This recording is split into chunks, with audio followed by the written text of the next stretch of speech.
करें जी सोल्व। वसीयत के 6 दोबारा करा देता हूँ। कहते हैं 3-6-5 के अनुपात में निवेश करते हैं। ए सी कामकाजी साझेदार है, केवल बी एक स्लीपिंग पार्टनर है, इसीलिए उसका हिस्सा 3/4 होगा जो अगर वह कामकाजी साझेदार होता। यदि वे 50,000 रुपये का लाभ कमाते। इधर देखो बच्चे, ए बी और सी, तो बी का हिस्सा है कितना? 1/4। बाकी दोनों का कितना है? 3/4। ठीक है।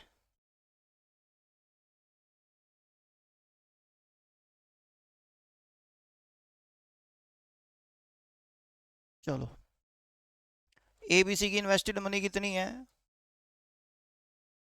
3-6-5। मैंने कहा बच्चे बी का हिस्सा कितना होगा? 1/4 अपन इन्वेस्टेड कैपिटल का। तो इसकी कैपिटल बच्चे 6 है और ये कितना है? 1/4। अब बच्चे पॉइंट बड़ा सिंपल ये है, कैपिटल इन्वेस्टेड के हिसाब से इनका ये निकाल दो भाई, जो ये टोटल हिस्सा है। इसने किसका हिस्सा पूछा है वैसे आपसे? सी का पूछा है ना। चलो, तो 1/4 है, टोटल बताओ। 6 और 3 9 और 5 कितना हो गया? 14। बोलो हाँ है ना। तो बच्चे बी का जो हिस्सा है वो 6/14 के हिसाब से, तो इसको दे दो। कितना आया काटो? 2×3 = 6, 2×2 = 4, तो ये हो गया बच्चे 3/कितना? 28। अब आगे बात करते हैं ए और सी की।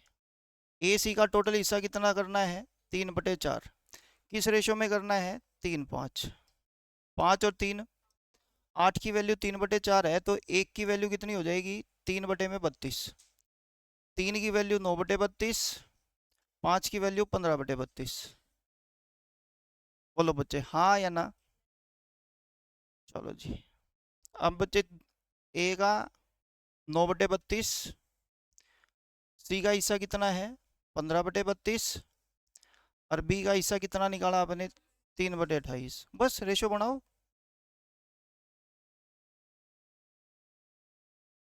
इसका क्या बनाना है? रेशो। पूछो। चले, या फिर इसको ऐसे भी कर सकते हो, वो थोड़ा सा और आसान पड़ेगा जहां तक मेरे को पता है। इधर देखो, आप मेरे को बताओ कितने पार्टनर है ये? 3। ए सी एक्टिव पार्टनर है, एक्टिव पार्टनर की वजह से इसको कितना भी देना हमारे को? 3/4, और इसको 1/4 आया ना। अब बच्चे 3/4 और 1/4, मतलब अगर मैं बात कहूँ ए सी और बी की, तो ये रेशो हो जाएगा 3 में कितना? 1। हो गया ये।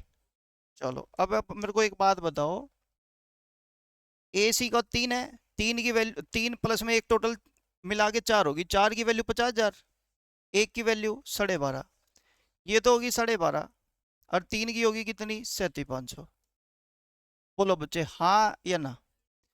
अब ए प्लस सी का टोटल कितना है?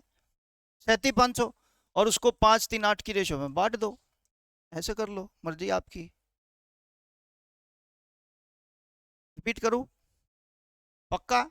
एक बार दोबारा से सुन लो, नहीं समझ में आया तो बताना। कहता है बच्चे ए और सी कामकाजी साझेदार है, तो ये ठीक है भाई, इसको 3/4 हिस्सा और उसको बचा हुआ कितना देंगे? एक। एक हिस्सा देंगे। तो मैंने कहा टोटल हिस्सा 3 और 1 4 की टोटल वैल्यू 50,000, एक की वैल्यू 12.5, 3 की 37,500, फिर ए सी की रेशो में बांट दो। चलें आगे। चलो, क्वेश्चन नंबर नेक्स्ट करेंगे। वसीयत के अनुसार 21,25,000 रुपए की संपत्ति को बेटे और बेटी के बीच 7/6 5/3 के अनुपात में बांटा जाना था। ठीक है। बेटे को कितना हिस्सा मिलेगा? बांट लोगे ना। देखो सिंपल है, पहले 7/6 और ये 5/3। अगर रेशो बताएं बनाएंगे तो 7 अनुपात कितना हो जाएगा? तो टोटल हिस्सा कितना हो गया? 17। 17 की वैल्यू कितनी है? 21,25,000। बोलो हाँ है ना। तो एक की वैल्यू बटे कितना हो गया? 17। बेटे का हिस्सा निकालना है, बेटा कौन है? 7, तो 7 की वैल्यू निकाल दो, आंसर आ जाएगा। डन हो गया बच्चे पॉइंट। चलो क्वेश्चन नंबर नेक्स्ट पढ़ते हैं, जल्दी से करो।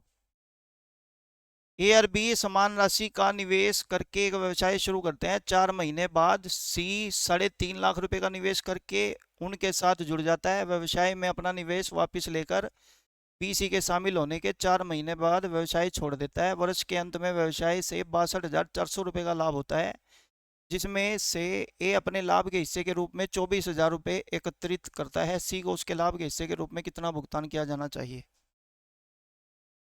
करो, मैं बता देता हूँ, अगर मुझसे सुनना है तो मैं बता देता हूँ। स्टार्ट करते हैं। देखो, ए बी कौन है? दो पार्टनर है, और दोनों के दोनों बच्चे किस अमाउंट के लिए आए? इक्वल अमाउंट्स के लिए आए, कोई अलग अलग हिस्सा नहीं है। मतलब ए अगर 5 लाख लगा रहा है तो बी भी कितने लगाएगा? 5 लाख। चलो, 4 मंथ लेटर, 4 महीने बाद सी ज्वाइन करता है। कितने महीने बाद?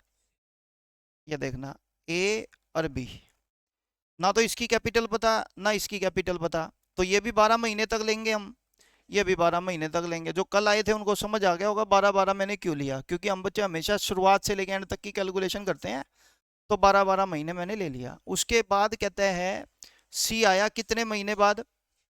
देखो, टोटल टाइम का गैप 12 महीने है, 4 महीने बीतने के बाद सी आ गया, तो ये महीने कितने रह गए? 8 महीने। 8 महीने में सी का निवेश कितना है? 3.5 लाख। जल्दी बोलो बच्चे, हाँ या ना? मेरे को कोई लेना देना नहीं बच्चे, बीच में कोई ड्राइंग कर रहा है या नहीं कर रहा, वो बाद में धीरे धीरे माइनस करते जाएंगे, बस ये देखेंगे मंथ कितने बचे हुए हैं। दोबारा बोल देता हूँ, सुनो भाई। जैसे फॉर एग्जांपल मैंने कहा ए पार्टनर है। कौन है? ए। ये तो कंफर्म है कि साल में कितने महीने होते हैं? 12। बस आप ये देखो उन्होंने निवेश कितना किया, अगर निवेश किया है तो मल्टीप्लाई बाय 12, मल्टीप्लाई बाय 12। उसके बाद वो कहेगा ना 2 महीने बाद, तो 12 में 2 घटा के 10 महीने में बच्चे उसकी कैपिटल की गुना। आगे फिर ड्राइंग कहेगा 6 महीने बाद, तो हम बच्चे क्या करेंगे? ड्राइंग मतलब निकालना, निकालना मतलब प्लस के माइनस, माइनस कर देंगे, और बचे हुए महीने 6 महीने बाद निकाल रहा है तो बचे महीने कितने? 6। अगर 4 महीने बाद निकाल रहा है तो बचे महीने कितने? 8। ऐसे करते रहेंगे। चलो, ये पॉइंट समझ आ गया। आगे कहता है B withdrawing his investment in business, कहता है by withdrawing his investment in business B leave the business. कहता है बच्चे बी ने बिजनेस को लीव कर दिया, बी ने बिजनेस को छोड़ दिया। ये जो बी है ना बच्चे, इसने बिजनेस छोड़ दिया। कब छोड़ा? पढ़ो, 4 महीने बाद सी के ज्वाइन करने के बाद। बच्चे देखो, सी ने कब ज्वाइन किया था आपके पास? 4 महीने बाद। उसके 4 महीने ज्वाइन करने के बाद टोटल महीने कितने हो गए अब? 8। शुरुआत से तो 8 महीने हो गए। 8 महीने बाद किसने छोड़ दिया? बी ने। तो बी की कैपिटल 12 महीने रही कि 8 महीने? ये बात आपको अच्छे से समझ आनी चाहिए, सबसे पहला पॉइंट। अगर किसी को नहीं समझ आई हो तो दोबारा बताऊं? बताऊं? पक्का? एक बार दोबारा फर्स्ट लाइन दोबारा से पढ़ेंगे। ए और बी समान राशि का निवेश करके एक व्यवसाय शुरू करते हैं। तो मैंने कहा 12x, और ये कितना हो गया? 12 गुना x। मैंने 12-12 किया।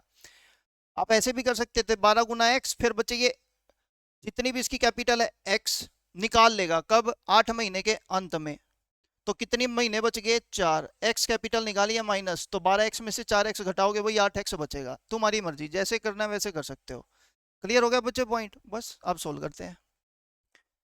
ये 12x, ये 8x, इन दोनों की गुना करो बच्चे, कितनी आ रही है? 28 आ रहा है। ये 28 लाख आ रहा होगा। चलो जी, ये पॉइंट आपको समझ आ गया सबको? बोलो।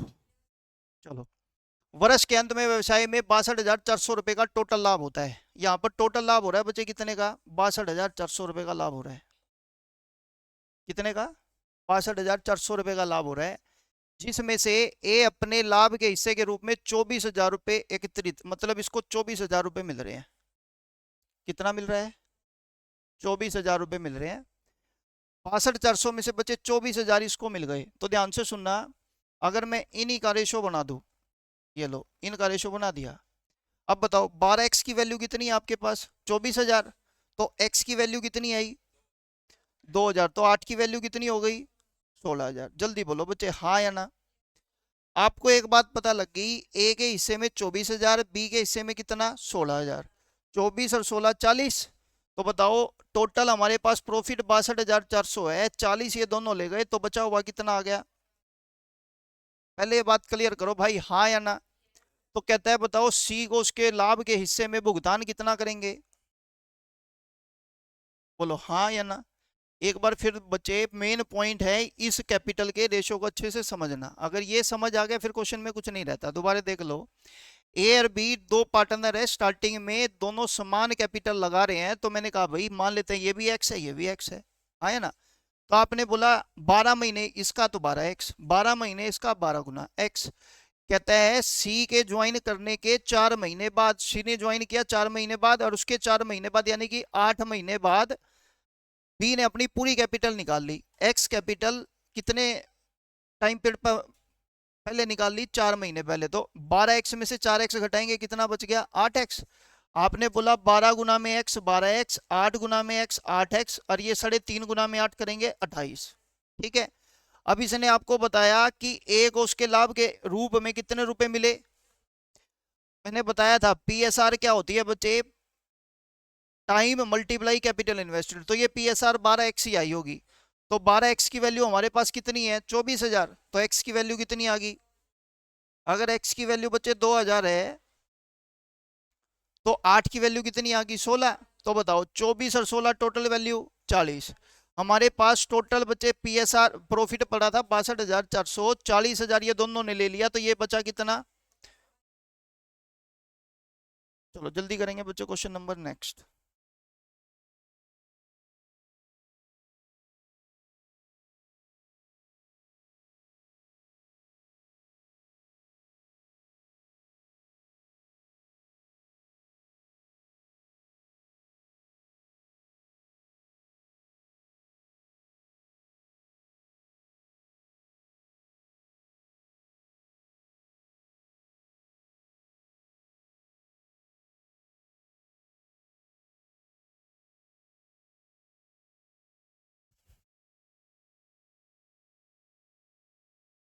हो गया?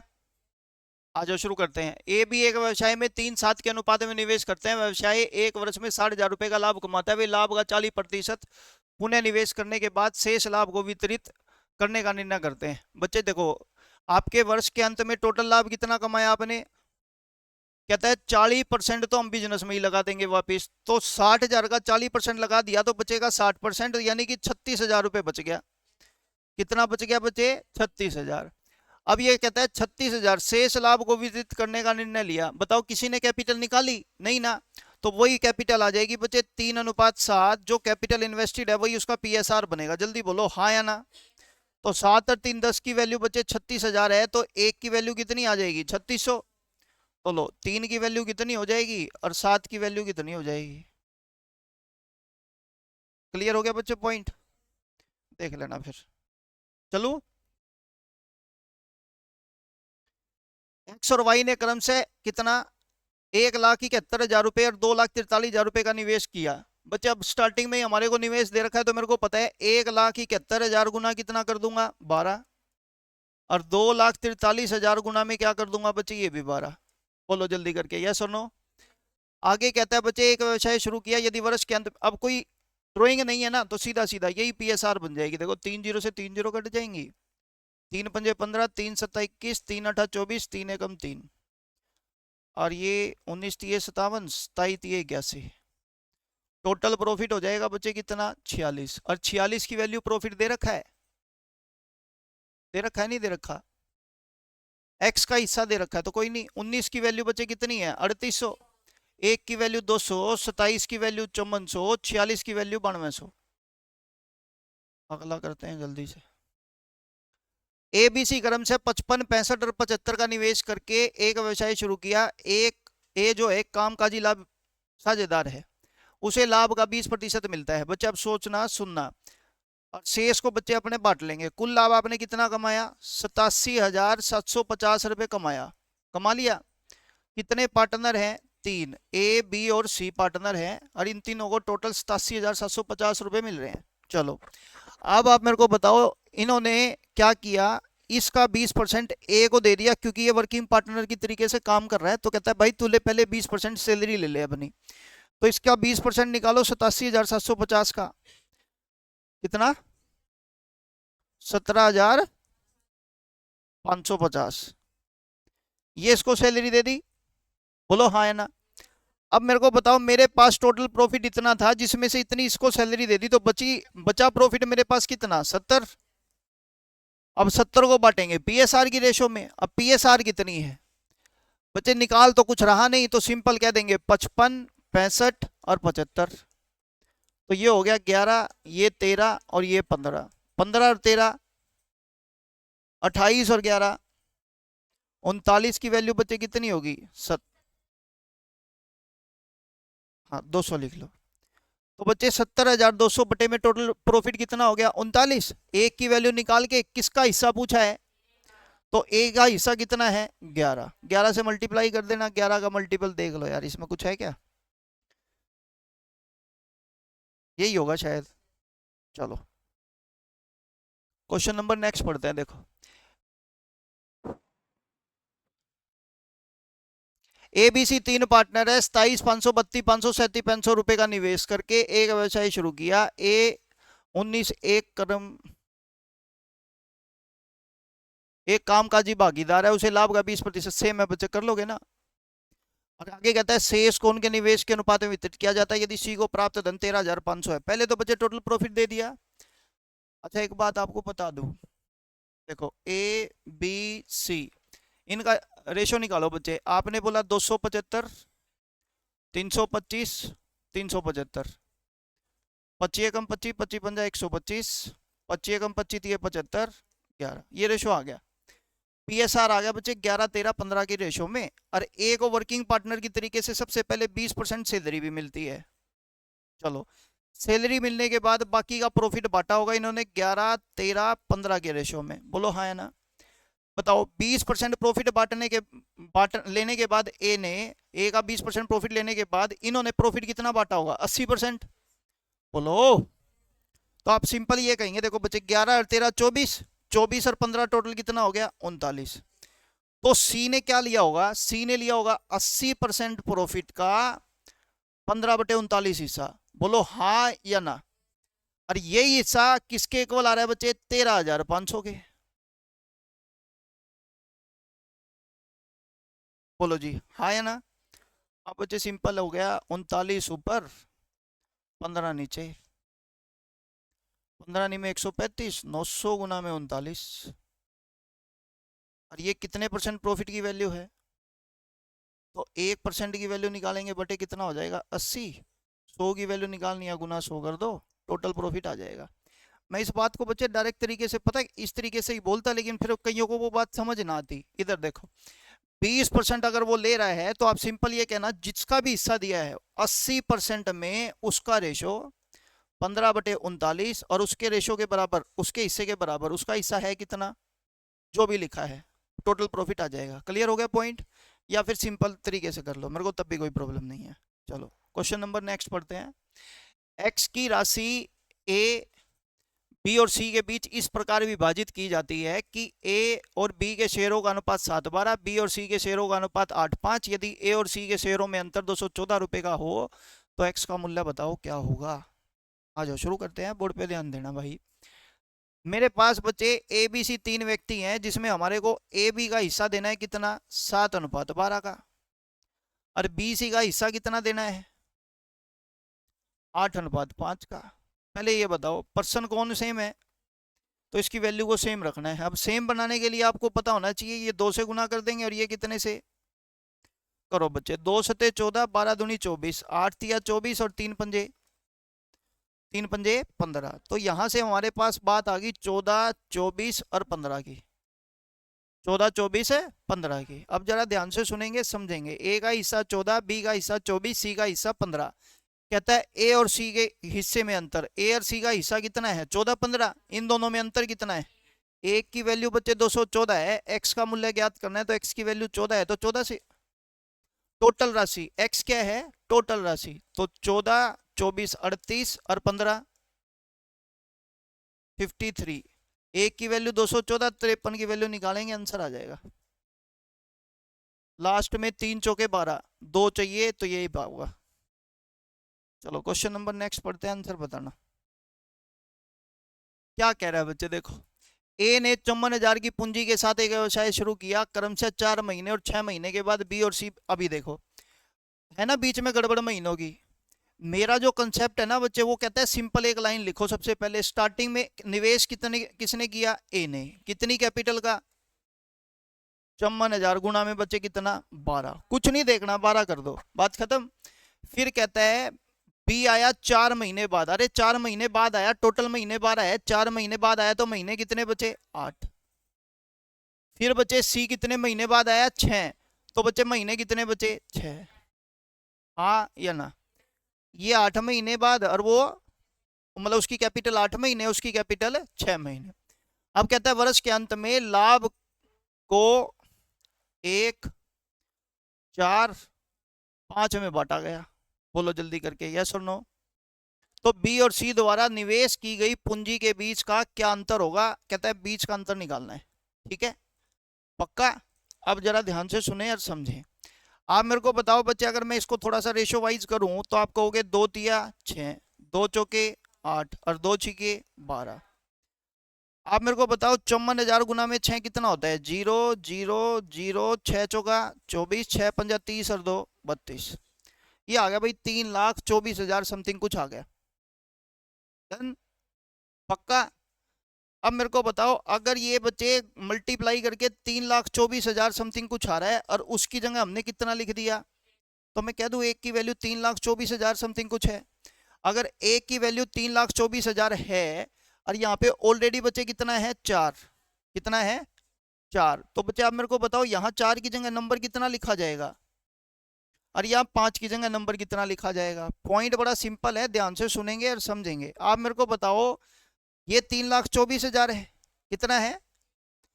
अब बच्चे यहाँ पर 4 गुना आना चाहिए, तो कहते भाई 3,24,000 तो यहाँ भी लिखा जाएगा। भाई देखो 3,24,000, 3,24,000। अब यहाँ पे कितना है बच्चे, 5। अब मेरे को पता है एक की वैल्यू 3,24,000 समथिंग कुछ है, कितनी है, 3,24,000 समथिंग कुछ है। पहले तो बच्चे 3 हटाएंगे, तो बच्चे 3 से कर देंगे डिवाइड और 5 से कर देंगे गुना। आए ना बच्चे, तो बस 5/3 से 3,24,000 की गुना कर दो।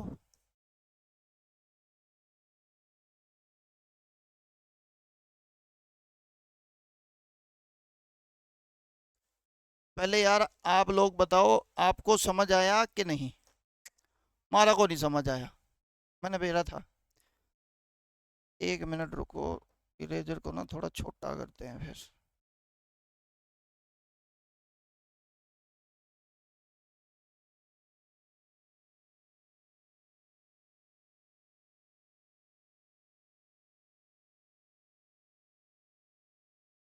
ठीक है, लो जी ध्यान से सुनना। आपने इसको 6 से गुना किया, टोटल कितना आ गया, 3,24,000। मैं ये लिख रहा हूँ,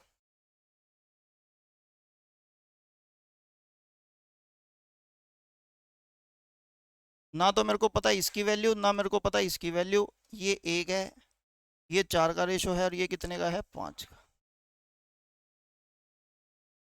ठीक है बच्चे, बात पक्का। अब आप मेरे को बताते जाओ, जो कहोगे वो लिखता जाऊंगा। मेरे को बताओ 3,24,000 की जगह आपका कितना आ रहा है। अब मेरे को यहाँ पर बच्चे 4 बनाना है। कितना बनाना है, तो तुम यही कहोगे ना, 3,24,000 गुना 4। अरे बोलो। अरे यहाँ पर एक की वैल्यू 3,24,000 है, तो 5 की वैल्यू तुम बोलोगे ना, 3,24,000 गुना 5। हाँ या ना, ये बात समझ आती है। यहाँ तक किसी को कोई प्रॉब्लम है तो पूछ लो। भाई सिंपल है, एक की जगह 3,24,000, तो 4 की जगह गुना 4, 5 की जगह गुना 5। ठीक है। अब आप मेरे को बताओ, ये कैपिटल इन्वेस्टेड है क्या, ना। ये इफेक्टिव कैपिटल है, मतलब समय से गुना होके आई हुई कैपिटल है। मेरी बात जरा ध्यान से सुनना। आपने बोला इन दोनों की गुणा करके जो भी आएगा, भाई 8 महीने के लिए ये कैपिटल इतनी लगाएगा। हाँ या ना बच्चे, क्लियर हो गया बच्चे पॉइंट। और आगे मैं कहूंगा ये 6 महीने के लिए इतनी कैपिटल लगाएगा। बोलो हाँ। तो बच्चे लिख दो। मैंने कहा भाई 8 से गुणा करने के बाद ये आया है,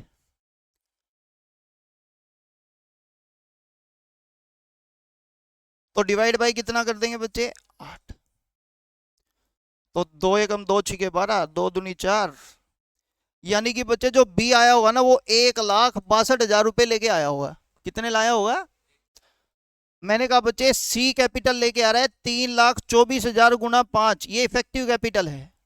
कितने महीने से गुणा करने के बाद? 6 महीने से, बटे 6 कर दो भाई।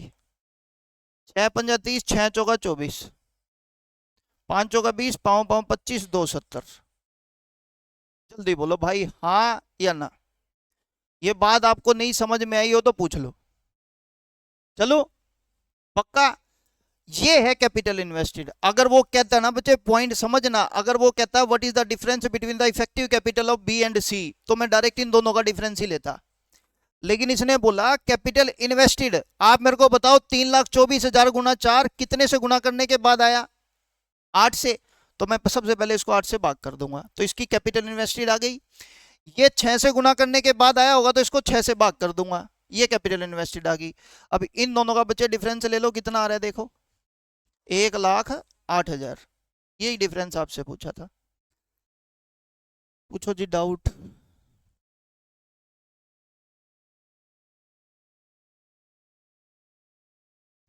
आगे समझ, कंफ्यूजन है तो पूछो, नहीं है तो क्वेश्चन नंबर नेक्स्ट करते हैं।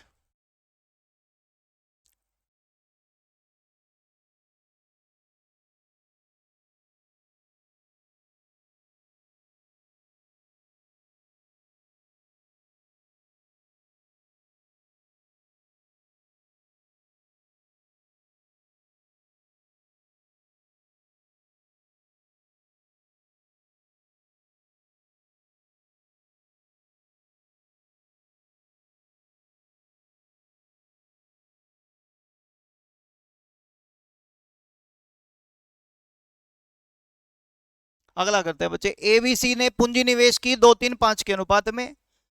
जिन महीनों के लिए एबीसी ने निवेश किया उनका अनुपात 4:2:3 है। इधर देखो बच्चे, आप मेरे को बताओ पीएसआर कैसे निकलती है? आपने पता किया था कैपिटल इन्वेस्टेड मल्टीप्लाई बाय। चलो सबसे पहले पॉइंट निकालेंगे पीएसआर ए की, फिर निकालेंगे पीएसआर बी की, और फिर निकालेंगे पीएसआर सी की। ध्यान से आप मेरे को बताओ, ए की कैपिटल इन्वेस्टेड का रेशो है इसका 2, इसका 3, इसका 5। यस और नो? आप मेरे को बताओ टाइम का क्या है? 4, 2, 3, 8, 6, 15। ये बात आपको समझ आ गई? अब इसने बोला क्या है, कहता है भाई यदि सी का लाभ को लाभ का हिस्सा मिलता है जो ए की तुलना में 1,47,000 अधिक है, इसका लाभ कितना है? इसका कितना अधिक है? 7 की वैल्यू 1,47,000 है, तो एक की वैल्यू 21,000 आ गई। अब बच्चे पूछो उसने क्या पूछा है, बी का हिस्सा। तो 21,000 गुना में 6 कर दो, कितना हिस्सा आया तुम देख लो। ये याद रखना, capital invested multiply by time. आगे पढ़ो। कहता है ए बी सी 2:3:5 के अनुपात में अपनी पूंजी के साथ एक व्यवसाय शुरू करते हैं। चलो अच्छी बात है। ए ने 4 महीने के बाद अपनी पूंजी में से 50% की वृद्धि की, बी ने 6 महीने के बाद अपनी पूंजी में 33 से 1/3% की वृद्धि की, और सी ने व्यवसाय की शुरुआत से 8 महीने के बाद अपनी पूंजी का 50% वापस ले लिया। यदि वर्ष के अंत, बच्चे मेरा जो मेथड है वो पूरी पूरी लाइन रीड करने का तरीका ही नहीं है। वो कहता है स्टार्टिंग से रीड करो और बात खत्म लिखते जाओ। ये देखो, ए बी सी, ए की कैपिटल मान लेते हैं कितनी है? 200। अभी देखो बच्चे, वो 33 से 1/3 है ना, 1/3 तो ये आएगा, 1/2 ये आएगा, 1/2 ये, 6 से गुना यानी कि 60 से गुना कर लो, दिक्कत नहीं आएगी। तो मैं कह रहा हूं बच्चे 120 की कैपिटल ये ले लो, 180 की कैपिटल ये ले लो, और 300 की कैपिटल ये ले लो। पहले ये बात क्लियर करो भाई, हाँ या ना। मानना को नहीं समझ आया इतने, या गुना क्या था करी बच्चे, पूरा पूरा कट जाएगा, डेसिमल में नहीं आएगा। पॉइंट बड़ा सिंपल है, और उसके लिए हमने किया 1/2 ये, 1/3 ये, और 1/2 वे, है ना। तो आपने बोला 3 दूनी 6 दूनी 12, आप 120 से भी गुना कर सकते हो, मैंने 60 से कर दी, आप 120 से कर दो, मेरे को तब भी कोई दिक्कत नहीं है। अब बच्चे ये पूरी कैपिटल 12 महीने है, तो गुना में 12 कर दो। देखना ही नहीं अगली लाइन में क्या लिखा है क्या नहीं, बस कहते ये पीएसआर आ गई। अगर ये पहली लाइन लिखी है बस बात खत्म, यही पीएसआर है। लेकिन आगे क्या लिखा, ए ने 4 महीने के बाद, 4 महीने बाद तो बचे महीने कितने? 8। कितनी कैपिटल की वृद्धि करी? कितनी की? 50। बताओ इसकी कैपिटल कितनी है? 120। 120 का 50% 60। 60 की वृद्धि करेगा तो प्लस के माइनस, कितने महीने बच गए? मैंने लिख दिया। ये पॉइंट समझ आ गया। आगे बच्चे कहता है बी ने 6 महीने के बाद, तो 12 में 6 महीने के बाद कितने महीने बच गए? 6। कितनी वृद्धि करी? 33 से 1/3। 33 से 1/3 का मतलब 1/3, तो 180 का 1/3। कहते इसने भी 60 की वृद्धि करी है। बोलो हाँ या ना। महीने कितने बचे थे? चलो जी आगे पढ़ते हैं। सी ने व्यवसाय की शुरुआत से 8 महीने के बाद, 8 महीने के बाद तो बचे महीने कितने? 4। कहता है पूंजी का 50% वापस ले लिया। पूंजी कितनी थी? 300। 50% 150। महीने कितने बचे? निकाल रहे कि डाल रहे? निकाल रहे तो माइनस। जल्दी बोलो बच्चे हाँ या ना। ये देखो हम डायरेक्ट इस लाइन तक पहुंच गए। यहां तक किसी को कोई प्रॉब्लम नहीं है तो बच्चे PSR आ जाएगा। सोल्व कर दो। अब बच्चे सोल्व करना देख लो। अगर दिक्कत है तो 1440 और ये कितना आ गया? 480। 1920 ये कितना हो गया? 1296, 12, 216, 2160 और 360, 2520। ये 36 और 600, 3000। 4 पे कट रहा है क्या?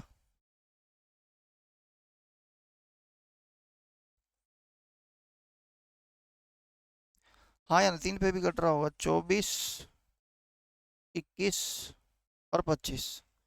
हाँ ना करो बच्चे जल्दी से। किसी के मन में कोई कंफ्यूजन है, कोई डाउट है तो पूछ लो। कुल लाभ कितना है यार? 86,800। 24 और 21 45, 45 और 25 70। 70 की वैल्यू 86,800 है। एक की वैल्यू बटे 70।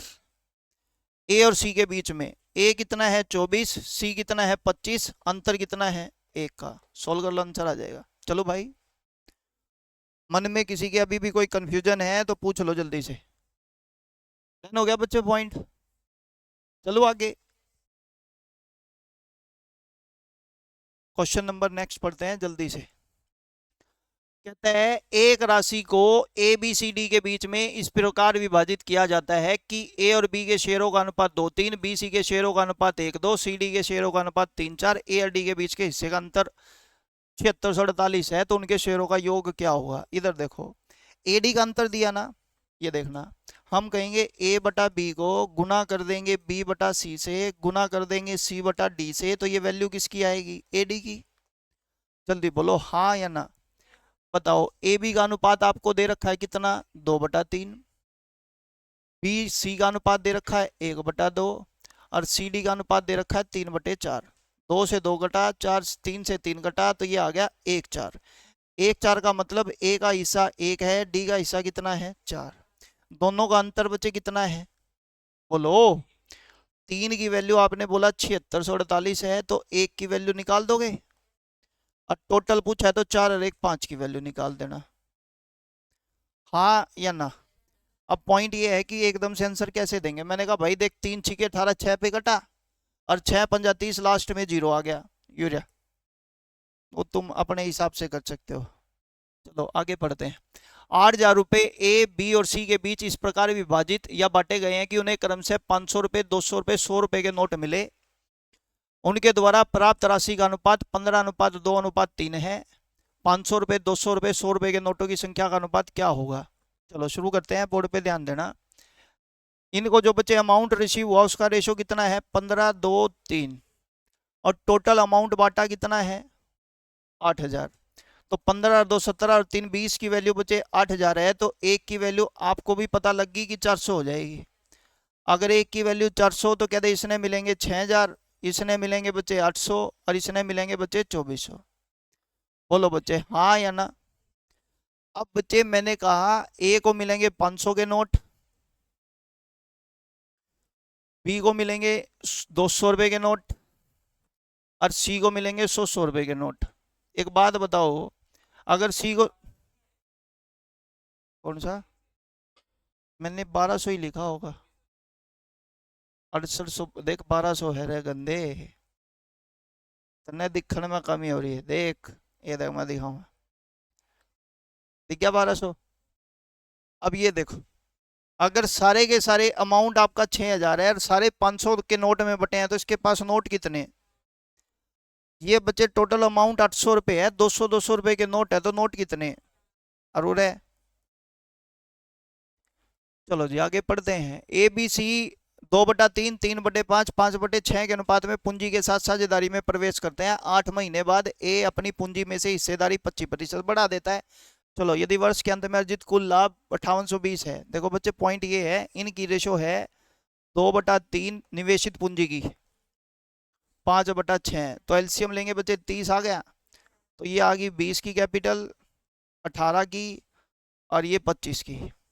देखो ए 25% निकल जाएगा ना इसका, तो कुछ गुणा करने की जरूरत नहीं है, सिंपल लिखो। ए की कैपिटल 25 गुना में कितनी, 12। बी की कैपिटल 18 गुना में कितनी, 12। और सी की कैपिटल 25 गुना में कितनी, 12। 12 मतलब 12 महीने। कहता है 8 महीने के बाद बच्चे महीने कितने बच गए, 4। बोलो हाँ या ना। 8 महीने बाद यानी कि महीने बच गए 4, कितनी कैपिटल बढ़ा रहा है, तो बताओ 20। हाँ, कोई नहीं कोई नहीं, तो 20 का बच्चे 25% कितना हो गया, 25 दूनी 50, 5 बढ़ा दिया। और तो किसी ने कुछ नहीं किया, ये पीएसआर आ गया, पीएसआर में बांट देना, आंसर आ जाएगा। चलो भाई, क्वेश्चन नंबर बात करते हैं अगले की, सेम है बच्चे, कर लोगे ना। क्वेश्चन नंबर उससे अगला कहता है x रुपए की राशि अभी किया था, x की वैल्यू पूछेगा वो बता देना। क्वेश्चन नंबर 24 कहता है एक व्यक्ति ने एक निश्चित राशि को अपने 3 पुत्रों में 3, 4, 5 के अनुपात में विभाजित किया। यदि उसने राशि को 1/3, 1/4, 1/5 के अनुपात में विभाजित किया होता तो पुत्र जिसे पहले सबसे कम हिस्सा मिला था उसको 1188 रुपये अधिक मिलते। चलो बोर्ड पे ध्यान देना भाई, हमारे पास इसके 3 बेटे हैं, S1, S2 और S3। बांटना था 3, 4, 5 की रेशो में। Okay done. बांटा क्या, बांटा के देख ले। मैंने कहा 5, 4, 3 है तो 60 एलसीएम आएगा, तो ये आ गया 20, ये 15 और ये 12। बोलो जी हाँ या ना। आपने बोला 5, 4, 9 और 3 12। आपने बोला 20, 15, 35, 35 और 12 47। डन। अब आप एक बात बताओ, विभाजित किया होता जिसे पहले सबसे कम हिस्सा मिला था, अनुपात में विभाजित किया, तो पुत्र जिसे पहले सबसे कम हिस्सा मिला था, बताओ इसमें सबसे कम हिस्सा किसको मिलेगा।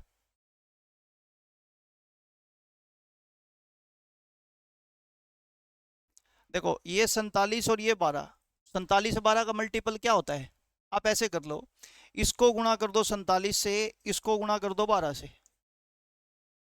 ठीक है, अब इससे होगा क्या, अभी देखना। 47 गुना 3 करो, कितना आ गया, 3 सत्ता 21, 3 चौके 12 और 2 14, 4 सत्ते 28, 4 चौके 16 और 2 18, 5 सत्ते 35, 5 चौका 20 और 2 3 23। चलो वो 12 से गुना करेंगे, ये 240, ये 180 और ये कितना आ गया, 144।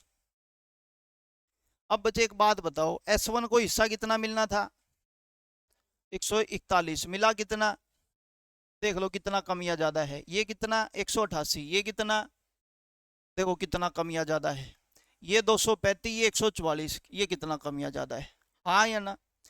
अब ये देखना जिसकी वैल्यू सबसे कम हो, बोला मैंने, घटाने के बाद ये कह रहा है ना बच्चे, A person divided at certain sum between his 3 sons in the ratio 3, 4, 5, इस रेशो में बांटना था। Had he divided the sum in the ratio, अगर उसने इस रेशो को, मतलब इस अमाउंट को 1/3, 1/4, 1/5 की रेशो में बांट दिया, who got the least share early, जो शुरुआत में सबसे कम हिस्सा मिल रहा था, ठीक है, जिसका भी कम हिस्सा है, वुड हैव गोट 1188 मोर।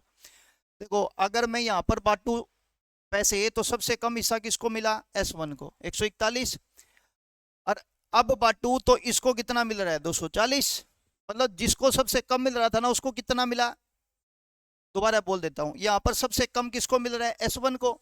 यहाँ पर बचे S1 को मिल कितना रहा है, ये क्यों हो पा रहा है, क्यों हो पा रहा है, वो इसलिए हो पा रहा है बच्चे, इसने इस रेशो को चेंज कर दिया, 3, 4, 5 की जगह 1/2, 1/3 और 1/5 की रेशो में बांट दिया।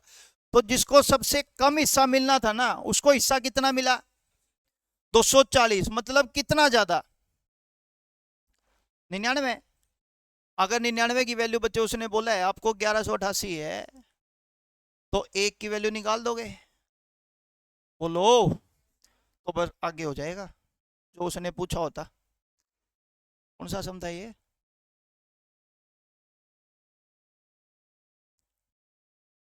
निन्यानवे की वैल्यू 1188। अब उसने क्या पूछा है बच्चे, राशि बताओ, राशि कुछ भी ले लो, ये भी सेम अमाउंट है, ये भी सेम अमाउंट है, तो 47 गुना 12 की वैल्यू पूछी है, कर लोगे ना? कोई डाउट है तो पूछ लो, नहीं है तो बच्चे क्वेश्चन नंबर 25। ए बी 5-6 के अनुपात में पूंजी के साथ साझेदारी में प्रवेश करते हैं 4 महीने के बाद, बच्चे सेम है, कर लोगे ना? 4 महीने बाद तो बच्चे कितने महीने, 8, जितनी की भी कैपिटल लगा रहे हैं या निकाल रहे हैं बच्चे मल्टीप्लाई करते जाना, आंसर आते जाएंगे। चलो आगे चलो। ए बी सी बच्चे 3 है, 53,000 रुपए निवेश करता है, ए बी से 5,000 रुपए अधिक निवेश करता है, बी सी से 6,000। ए बी सी तीनों मिलाकर व्यवसाय में निवेश करते हैं बच्चे कितना, 53,000। ए बी सी तीनों मिला के कितना कर रहे हैं, 53,000। ए बी से 5,000 रुपए अधिक, ए बी से, बी की वैल्यू अगर एक्स है तो ये 5,000 रुपए ज्यादा करेगा तो प्लस 5,000, जल्दी बोलो हाँ है ना? और बी सी से, बी जो है सी से 6,000 रुपए अधिक, तो ये एक्स माइनस कितना, 6,000, इसका प्लस कर देना, निवेशित पूंजी आ जाएगी, पीएसआर बांट देना। चलो भाई क्वेश्चन नंबर नेक्स्ट। कहता है रमेश ने 40,000 रुपए का निवेश करके एक व्यवसाय शुरू किया 6 महीने बाद, कर लोगे हाँ या ना? वही पीएसआर निकालनी है बच्चे, 6 महीने बाद तो बचेंगे 6 महीने, प्लस करना है तो प्लस, माइनस करना है तो, ये पहली शीट तुम्हारी पूरी हो जाती है पार्टनरशिप की, बाकी करते हैं नेक्स्ट। आज के लिए इतना ही, थैंक यू।